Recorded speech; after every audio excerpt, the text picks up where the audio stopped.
আব্দুল্লাহ দাও তো, দাও। ঠিক আছে,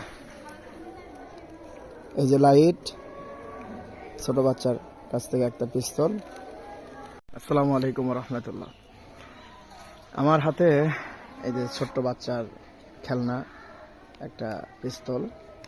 আমি এটা এই জন্য আপনাদের মাঝে নিয়ে আসলাম, সেটা হচ্ছে আমাদের ইমান এতটাই দুর্বল হয়ে গেছে যে যদি কোনো মানুষ যদি এসে বলে এই প্লাস্টিকের গুলি বা প্লাস্টিকের বন্দুক যেটা বলেন ছোট বাচ্চাদের হাতে যেটা থাকে, তা এটা ধরে যদি বলে যে আজকে জহরের সালাত আদায় করতে পারবে না, তা আমাদের ইমান এতটাই দুর্বল হয়ে গেছে যে আমরা এই প্লাস্টিকের গুলি দেখে ভয় করব।